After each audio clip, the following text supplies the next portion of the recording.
O que um burro pode revelar sobre o meu casamento sombrio e minhas escolhas? Olá, chamo-me Sofia, tenho 35 anos.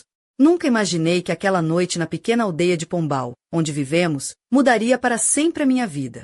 Entre o conforto da nossa casa de campo e os segredos que meu marido escondia, algo inesperado surgiu que abalou as minhas certezas mais profundas. Era uma noite abafada, o ar parecia suspenso, como se uma tempestade se preparasse para cair, mas hesitasse em libertar-se. Acordei com uma sensação estranha, um aperto no peito que não me deixava em paz. A alça fina do meu camisola de seda branca escorregou do ombro, e o tecido colado às minhas costas estava úmido de suor. O relógio marcava 3 da manhã. Naquela casa antiga de madeira, que compramos para passar os verões longe da cidade, ouvi um barulho estranho vindo da varanda, um som ritmado e pesado, diferente de passos humanos, mais semelhante a um trote compassado. Vesti rapidamente um robe leve de chifon azul celeste, que apertava a cintura e deixava o decote revelador, e desci as escadas rangentes. O tecido do robe roçava suavemente os meus tornozelos, o que me causava um arrepio curioso. Tentei convencer-me que era apenas o vento a mexer as janelas, mas o meu instinto dizia-me o contrário. Ao abrir a porta dos fundos, o que vi iluminado pela luz da lua quase me deixou sem fôlego. No nosso jardim bem cuidado, entre hortênsias em flor, estava ele. Não um cão, nem um lobo, mas um burro. Um animal grande, com pelo cinzento e emaranhado, e orelhas compridas que tremiam nervosamente. Ele ficou imóvel, olhando-me com olhos grandes, molhados e rodeados por pestanas espessas. Havia no seu olhar uma sabedoria cansada, uma tristeza que me tocou profundamente. No seu flanco, uma mancha gasta indicava que estivera acorrentado, e os cascos estavam cobertos de lama seca. "O que estás a fazer aqui, miúdo?" murmurei, dando um passo em frente. O robe ondulou com a brisa noturna. O burro não se moveu, apenas exalou um suspiro quente que, estranhamente, me acalmou. Não podia deixá-lo ali sozinho. Voltei à cozinha, enchi uma taça com água e apanhei 2 maçãs. Quando regressei, senti a relva úmida sob os pés, um choque frio contra a pele quente. Estendi-lhe uma maçã na palma da mão. Ele aceitou-a com lábios macios, tocando-me sem querer na pele. Esse contato rude e delicado ao mesmo tempo despertou uma sensação estranha de proximidade. Chamei-lhe Conde. O nome surgiu espontaneamente, pois apesar do seu aspecto desgrenhado, ele tinha uma postura nobre. Aquela noite mudou tudo. Na manhã seguinte, o encanto daquela noite estranha desvaneceu rapidamente com a chegada do meu marido, Tiago. Ele regressou de Lisboa mais cedo do que esperava, e o seu carro preto parou em frente à nossa casa de campo, naquela pequena vila perto de Pombal. Eu estava na varanda, vestida com um vestido curto de linho branco bordado, que delineava as minhas pernas bronzeadas pelo sol. O tecido leve balançava com a brisa fresca da manhã, e os meus cabelos dourados estavam soltos, ainda a tentar recuperar do sono. Tiago saiu do carro, ajeitando o blazer caro, e o olhar dele congelou quando viu o conde mastigar calmamente a relva junto ao alpendre. O seu rosto endureceu, a voz tornou-se gélida. "Sofia, que raio é isto? Que palhaçada é esta?" Ele perguntou, pisando com impaciência o chão de pedra. "Ele apareceu aqui esta noite", tentei explicar, arrumando os cabelos atrás da orelha. "Deve ter se perdido." Tiago fez uma careta de nojo, cruzando os braços com arrogância. "Tira esse bicho daqui. Quero-o fora do meu terreno em menos de 1 hora. Não quero cheiro nem sujeira a estragar a minha propriedade." Ele deu um passo ameaçador em direção ao burro, erguendo a pasta preta para o espantar. O conde, que até então parecia um símbolo de calma, virou-se abruptamente e posicionou-se entre mim e Tiago. Soltou um relincho estridente e bateu com o casco no chão, que pareceu vibrar com a força daquele som. Tiago recuou, pálido, com os olhos a arregalarem-se de medo ou talvez de surpresa. Vi naquele olhar algo que nunca tinha visto antes. Não era medo, mas uma ameaça silenciosa. "Vista! Está louco", disse ele, afastando-se rapidamente para o carro. "Se não te livrares dele, chamo alguém para o capturar." Mas eu olhava para o conde e sabia, com uma certeza que me gelava a espinha, que ele não iria embora e eu não o deixaria ser expulso.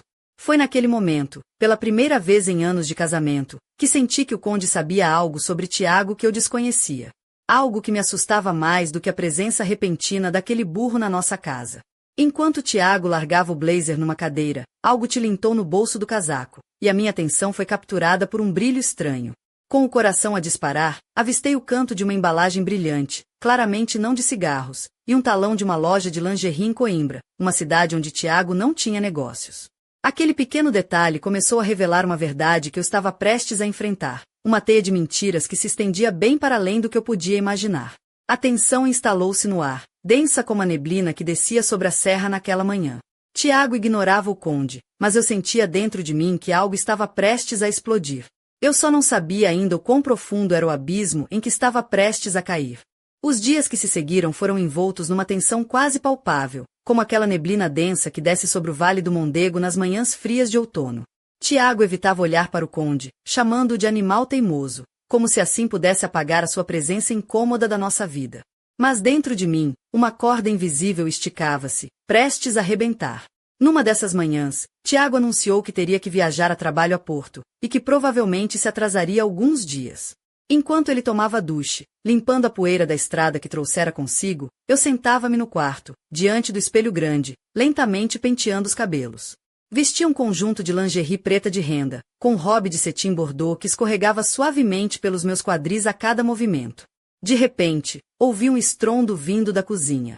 O meu coração acelerou, e desci as escadas a passos ligeiros, os saltos altos a baterem ritmadamente no chão de azulejo. A cena que encontrei fez-me perder o fôlego. O conde estava no centro da cozinha, com o focinho a empurrar a mala de viagem que Tiago, descuidado, tinha deixado num banco. O burro tinha aprendido a abrir a tranca da porta do alpendre com o focinho, e agora parecia determinado a investigar tudo o que pudesse. A sua respiração profunda e o rosnar baixo que emitia eram estranhamente ameaçadores para um animal herbívoro. Aproximando-me devagar, os meus chinelos de veludo negro a fazerem um som abafado, perguntei-lhe quase num sussurro. O que encontraste, miúdo? O conde empurrou a mala com a cabeça, e do bolso lateral caiu um telemóvel antigo, daqueles com botões, que se usavam para chips secundários. As minhas mãos tremeram ao pegar no aparelho. Não estava bloqueado. Uma mensagem de texto apareceu no ecrã. Estou à tua espera, meu querido. A tua gata sente a tua falta. Comprei aquelas botas altas que tanto gostas.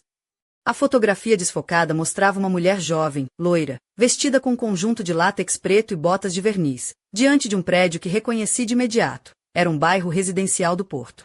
Aquele telefonema não era apenas uma traição comum. Era uma fantasia suja, um jogo secreto baseado em fetiches que Tiago aparentemente escondia de mim. Justo nesse instante, ouvi a água parar no duche. Apressei-me a esconder o telefone no bolso e empurrei o conde para fora, pressionando a sua cabeça quente contra minha face. Calma, miúdo, não agora, murmurei, sentindo o cheiro a feno e ao seu hálito quente. À mesa do jantar, desempenhei o papel de esposa perfeita. Vesti uma saia lápis preta e justa, feita de couro sintético, que apertava os meus quadris, e uma blusa translúcida que deixava entrever a lingerie por baixo. Tiago fitava-me com olhos vazios, como se já estivesse longe, perdido naquela outra vida que eu acabará de descobrir. Quando ele se preparava para sair, o conde apareceu no alpendre outra vez. Assim que Tiago levou a mala para o carro, o burro ergueu-se sobre as patas traseiras, bloqueando-lhe a passagem. Tira essa criatura daqui! Gritou Tiago, levantando o pé com a bota cara para chutar o animal. Mas o conde não se moveu.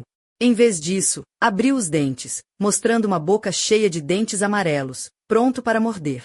Corri para fora, os saltos a baterem na calçada de pedra, agarrei o burro pelo cabresto que eu mesma tinha feito com um cinto antigo. Vai, Tiago. Eu fico aqui, a minha voz soou firme e fria como ferro. Tiago entrou no carro num instante, arrancando em alta velocidade, deixando uma nuvem de pó atrás de si. Eu fiquei ali, a acariciar o pescoço tenso do conde, com uma certeza crescente. Nada na nossa vida seria como antes. O céu escurecia rapidamente enquanto eu me preparava para o que sabia ser uma noite decisiva. Vesti umas calças justas de látex preto que realçavam cada curva do meu corpo, uma pequena fraqueza que Tiago sempre criticara, chamando-me de vulgar. Por cima, uma jaqueta curta de couro, justa e rebelde, que me fazia sentir uma heroína de filme noir.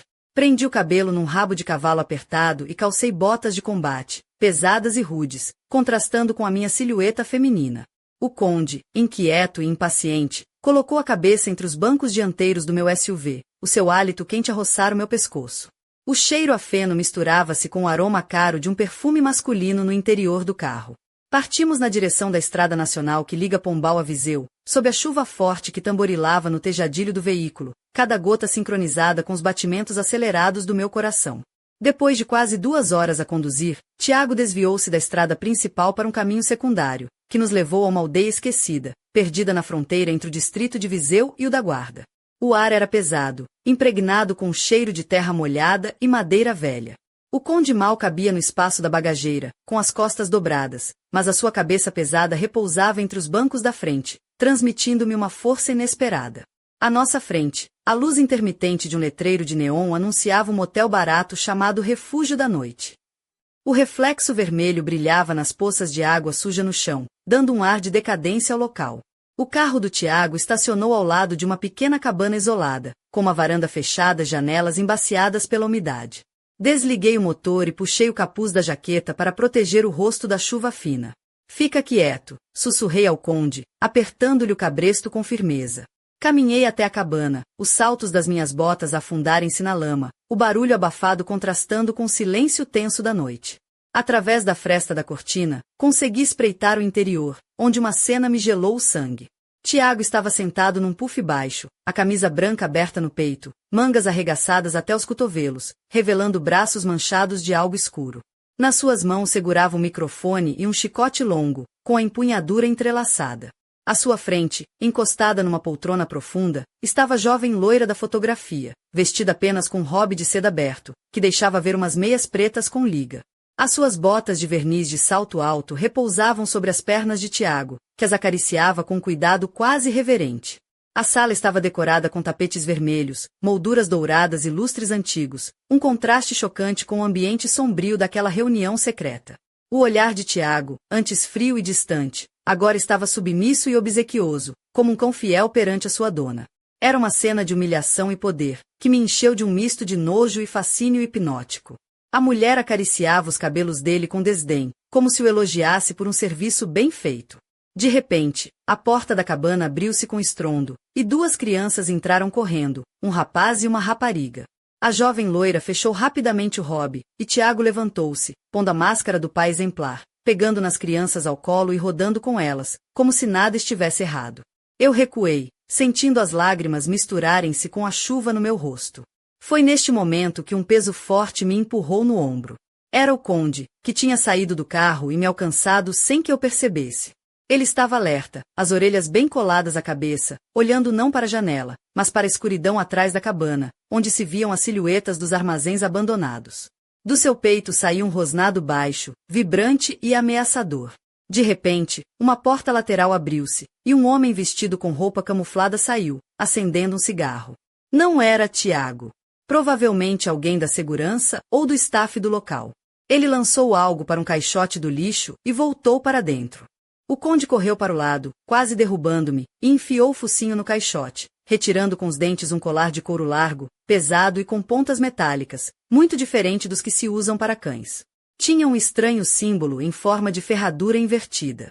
Peguei no colar, que estava gasto, com manchas escuras que pareciam sangue seco. O conde estremeceu e soltou um som profundo, de dor e raiva. Reconheceu aquilo. Nesse momento, o telemóvel que eu ainda segurava no bolso vibrou. Uma mensagem de número desconhecido. Carga pronta. As lutas começam à meia-noite. Traz o novato. Olhei para o conde, para o colar, e a imagem na minha cabeça começou a encaixar-se num quadro horrível. Tiago não estava apenas a trair-me. Estava envolvido numa rede muito mais obscura do que eu podia imaginar. O coração bateu-me com força, quase a ponto de explodir, enquanto eu segurava aquele colar ensanguentado e lia a mensagem inquietante no ecrã do telemóvel. Tudo fazia sentido agora, mas era uma verdade que eu não queria aceitar. Tiago não era apenas um marido infiel. Ele estava preso numa teia de segredos sombrios que se estendiam para além do nosso casamento e da pequena aldeia onde vivíamos. Guiada por uma mistura de medo e determinação, conduzi o meu SUV para fora da estrada principal, entrando numa zona industrial abandonada na periferia de Viseu.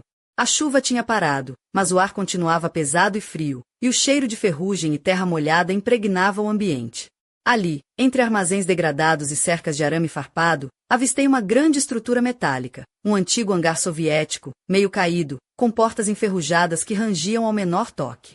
Ao redor, Carros importados de luxo, com matrículas que indicavam que os seus donos não eram pessoas comuns. Vinham de Lisboa, Porto e até do estrangeiro. Estacionei o carro no matagal espesso e saltei para fora, sentindo as botas afundar-se na lama.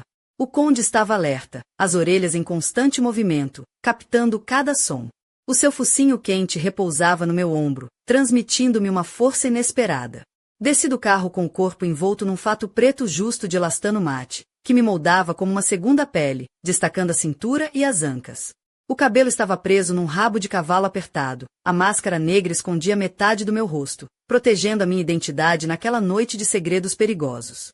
Com cuidado, esgueirei-me por uma abertura no arame farpado que cercava o hangar. De dentro, chegavam vozes abafadas, música pesada com graves profundos, e um cheiro forte que misturava tabaco caro, suor e algo mais sinistro, como sangue fresco. Encontrei uma fenda numa das chapas de metal e espreitei para dentro. O que vi fez-me prender a respiração e levar a mão à boca para conter um grito. No centro do hangar, uma arena de areia iluminada por holofotes fortes. À volta, nas bancadas de madeira, pessoas de todos os tipos. Homens em casacos de couro, mulheres glamourosas com peles falsas, e senhores de fato, todos com olhares famintos e excitados. No meio da arena, Tiago. Mas não o homem que conhecia. Vestia uma camisa branca desabotoada, com as mangas arregaçadas, revelando braços manchados de tinta escura ou talvez algo mais sinistro. Nas suas mãos, um microfone e um chicote trançado, que ele manejava com uma autoridade assustadora. De um compartimento escuro foram libertados 2 combatentes, um touro furioso, com um anel no nariz, pronto para atacar, e um jovem rapaz, quase nu, vestido apenas com calções de couro e armado com um pau de madeira. Não era apenas uma luta, era um espetáculo perverso, uma mistura brutal de sangue e sofrimento, onde a sobrevivência era o prêmio. Ao lado de Tiago, sentada num trono improvisado, estava a loira da fotografia. Vestia um corpete vermelho em couro verniz e botas altas de salto, os dedos a brincarem com a taça de vinho enquanto passava a ponta da bota pela perna dele. Tiago inclinava a cabeça, ouvindo cada palavra dela como um servo fiel. A cena era uma mistura de humilhação, poder e depravação que me deixava nauseada, mas ao mesmo tempo hipnotizada, incapaz de desviar o olhar.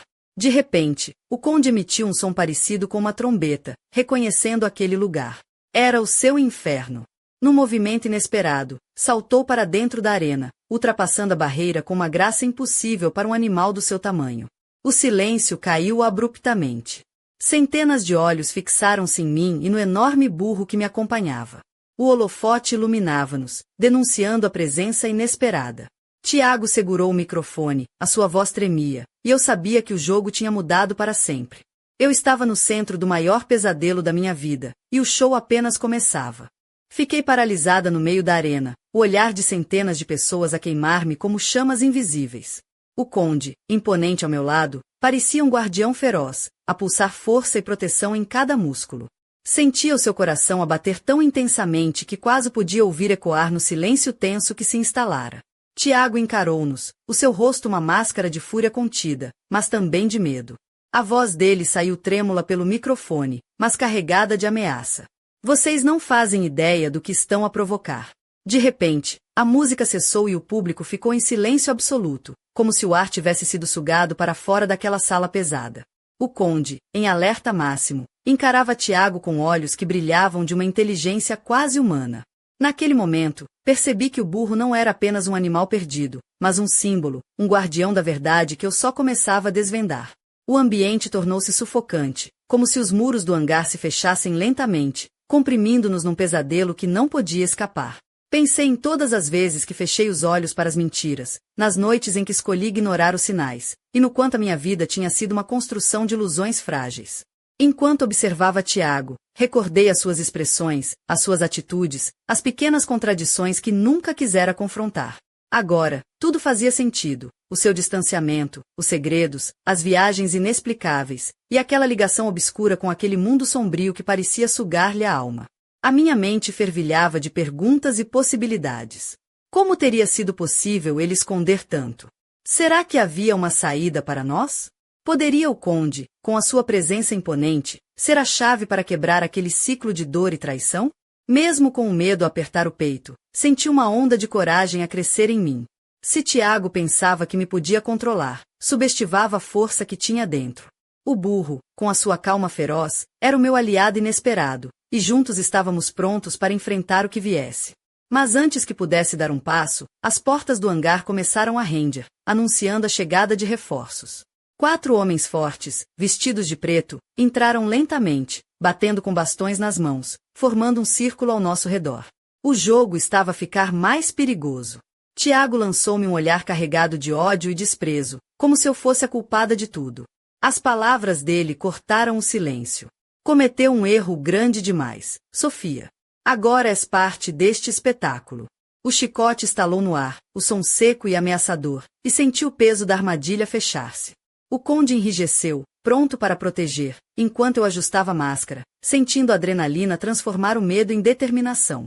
Era o momento de enfrentar o escuro, de lutar não só pela minha vida, mas pela verdade escondida nas sombras do nosso passado.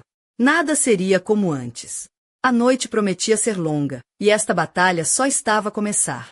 Quando pensei que já nada pudesse surpreender-me naquela noite infernal, a verdade revelou-se num golpe brutal que me deixou sem fôlego. Enquanto os homens de preto cercavam-nos, um dos seguranças recuou ligeiramente, com o olhar fixo numa sombra que se movia perto da saída do hangar. De repente, uma figura surgiu das trevas, uma mulher de cabelos negros e olhos frios como gelo. Vestia um fato de couro justo, reluzente sob a luz trêmula, e botas de salto alto que ecoavam pela arena como um tambor de guerra.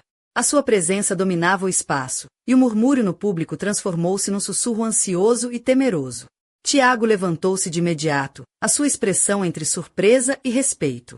A mulher caminhou até ele, e no seu olhar havia uma autoridade inquestionável, uma força que parecia comandar não só os homens de preto, mas todo aquele mundo sombrio. Chegou a hora, disse ela, com uma voz fria e calculista. O próximo passo é decisivo. Eu observava cada movimento, sentindo a tensão crescer como uma tempestade prestes a rebentar. O conde, ao meu lado, rosnava baixinho, como se reconhecesse naquela mulher uma ameaça ainda maior do que o próprio Tiago. Ela virou-se para mim, os seus olhos a perfurarem-me através da máscara, e um sorriso cruel desenhou-se nos seus lábios vermelhos. És mais interessante do que pensei, Sofia. Não esperava ver-te aqui, tão perto do fogo. O choque foi enorme. Aquela mulher não era uma desconhecida qualquer, era a tal loira da fotografia, a mulher que Tiago acariciava e obedecia como um cão submisso. Aquela que comandava as lutas e mantinha o poder naquele mundo de decadência e violência. Enquanto ela avançava, os homens de preto formaram um corredor, abrindo caminho para um novo espetáculo que prometia ser ainda mais cruel e implacável. Tiago, agora completamente subjugado pela mulher, parecia um fantoche nas mãos dela, a sua voz transformada num sussurro obediente. Está tudo preparado. O novato será apresentado na próxima luta. A minha mente fervia de raiva e desespero. Como podia ele permitir que esta mulher dominasse a nossa vida, a nossa história? Como podia estar tão perdido naquele jogo sujo? Mas a pior surpresa ainda estava para vir. A mulher ergueu o braço e, num gesto lento e deliberado, revelou um documento que Tiago tentou esconder. Este é o contrato, disse ela. Sofia, a tua entrada neste mundo não foi um acidente. És agora parte da família, quer queiras ou não.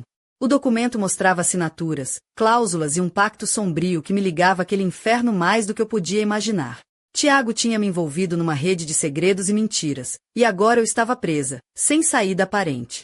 O conde bufou, e numa explosão de força, avançou contra os homens de preto, derrubando-os com um poder inesperado. A luta estava prestes a começar, e eu sabia que não podia recuar. Mas naquele momento, um som estridente cortou o ar, as portas do hangar começaram a fechar-se lentamente, encerrando-nos naquele círculo mortal. A mulher sorriu, triunfante. Bem-vinda ao jogo, Sofia. Aqui, não há lugar para fraquezas. Eu olhei para o conde, senti a sua força e a minha determinação a crescer. Sabia que a batalha não era só contra eles, era contra tudo que me tinha sido ocultado. E o pior ainda estava por vir. O som metálico das portas a fechar ecoava pelo hangar, como o bater de um martelo a selar o meu destino. O ar tornou-se pesado, carregado com um cheiro a suor, a medo e a adrenalina. A mulher de couro, que agora dominava o espaço como uma rainha sombria, caminhou até mim com passos firmes, cada salto das suas botas de salto alto a marcar o ritmo da minha ansiedade crescente. Achavas que podias fugir? Murmurou, com um sorriso cruel que iluminava os seus olhos afiados. Aqui, Sofia, não há espaço para fraquezas ou segredos. Tens que jogar conforme as regras, ou serás destruída. Tiago, submisso e silencioso, permaneceu ao seu lado, deixando claro que o verdadeiro poder estava naquela mulher de olhar gélido. Senti um nó apertar minha garganta, mas também uma chama de resistência arder dentro de mim. O público que assistia levantou-se, as expectativas cresciam, e as vozes tornaram-se um murmúrio crescente de excitação sombria. Era um jogo de vida ou morte, onde a minha liberdade estava em causa. De repente, os homens de preto formaram uma barreira, separando-nos da plateia. O conde, impetuoso, tentou avançar, mas foi travado com força. O seu relincho vibrante encheu a arena, um grito de desafio e proteção. A mulher sorriu, dirigindo-se a mim com uma calma perturbadora. Queres sobreviver a esta noite? Então mostra do que és feita. Prova que mereces estar aqui. Foi então que as luzes se apagaram por um instante, deixando-nos imersos numa escuridão total. Um silêncio opressivo caiu sobre a arena, e quando a luz voltou, um novo participante apareceu no centro da arena. Um homem alto, musculoso, com um olhar frio e calculista, vestido apenas com calções de luta. Ele encarou-me com um sorriso desdenhoso, pronto para o combate. A multidão vibrou, ansiosa por ver o espetáculo começar. Senti as mãos a suar dentro das luvas de couro que usava, o corpo a preparar-se para a luta que não era apenas física, mas uma batalha pela minha dignidade, pela minha vida e pela verdade que estava por trás daquele mundo cruel. Tiago observava, impassível, enquanto a mulher de couro me desafiava com o olhar. O conde, mesmo preso, agitava-se, como se soubesse que a minha força dependia daquele momento. Senti um frio intenso, mas também uma determinação feroz a crescer dentro de mim. Não iria ser mais uma vítima. Estava pronta para lutar, para enfrentar a escuridão que me rodeava. Mas enquanto o combate começava, uma sombra misteriosa surgiu nos bastidores, alguém que parecia conhecer os segredos mais profundos de Tiago e da mulher que dominava aquele inferno. O jogo estava longe de terminar, e o pior ainda estava para vir. O ringue improvisado tornou-se o palco de um confronto épico, onde cada movimento era uma dança de vida e morte. O homem alto avançou com agressividade, os músculos tensos sob a pele bronzeada, e o olhar cruel fixo em mim como se eu fosse um inimigo a ser eliminado. Mas eu não era uma presa fácil. Sentia o corpo a reagir, o fato de elastano moldar cada curva, a máscara esconder as minhas emoções, mas por dentro, uma tempestade de adrenalina e fúria consumia-me. O conde, ainda preso, observava atento, os olhos brilhando como se partilhasse a minha raiva. Cada golpe que desferia era carregado de toda a dor, traição e indignação que sentia. A multidão gritava, excitada e sedenta por sangue, mas para mim aquilo era mais do que um espetáculo, era uma batalha pela minha alma. Enquanto lutava, a mulher de couro observava com um sorriso cruel, os seus olhos a brilhar com prazer sádico. Tiago, a seu lado, parecia perdido, um homem que já não controlava o seu destino. De repente, o chão tremeu com um estrondo ensurdecedor. O conde, num salto improvável para um animal do seu porte, partiu contra a barreira que o mantinha preso, derrubando os homens de preto com uma força brutal. A multidão ficou em silêncio, chocada com a fúria do burro que antes parecia apenas um intruso pacífico. A arena transformou-se num caos total. Os espectadores começaram a gritar, alguns a fugir, enquanto outros tentavam controlar a situação. O touro, libertado da sua jaula, avançou em fúria, espalhando medo e destruição. Eu aproveitei o momento de distração para me levantar, as pernas tremendo mas firmes, e avancei em direção a Tiago e a mulher de couro. A sensação de poder a crescer dentro de mim era avassaladora, como se toda a escuridão que me rodeava estivesse a ser consumida pela minha determinação. Enquanto me aproximava, ouvi um clique metálico, as portas do hangar começaram a fechar-se, selando-nos dentro daquele inferno. Mas eu já não tinha medo. A batalha tinha atingido seu auge, e eu estava pronta para enfrentar o que viesse. No meio do caos, uma figura encapuzada apareceu, afastando-se das sombras com passos silenciosos. O seu olhar era penetrante, cheio de segredos e intenções ocultas. Era alguém que sabia mais do que devia, e cujo papel naquela história ainda estava por revelar. O jogo tinha atingido o seu ponto máximo. A luta não era apenas pela sobrevivência, mas pela verdade, pelo poder e pela redenção. O que aconteceria a seguir, ninguém podia prever. Só uma coisa era certa, nada voltaria a ser como antes.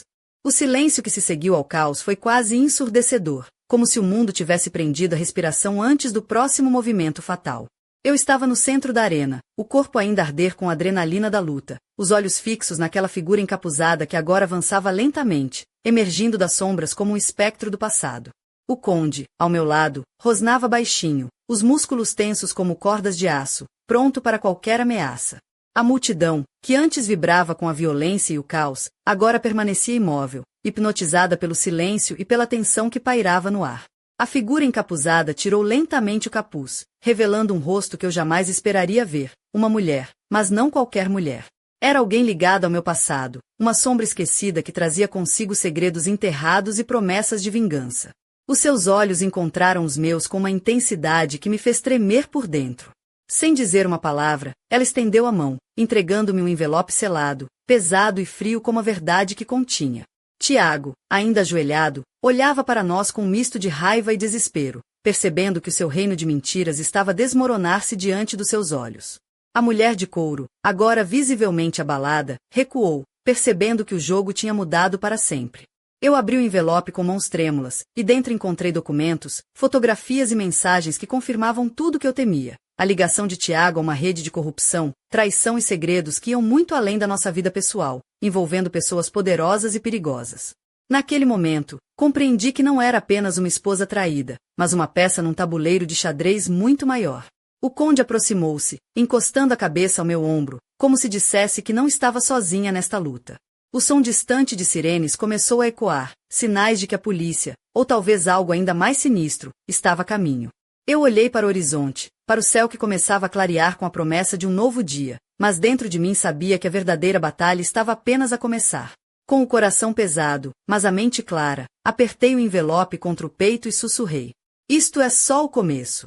E enquanto as luzes do hangar se apagavam lentamente, deixando-nos na penumbra, uma certeza invadiu-me. O segredo que o conde e eu descobrimos naquela noite mudaria para sempre o destino de todos nós.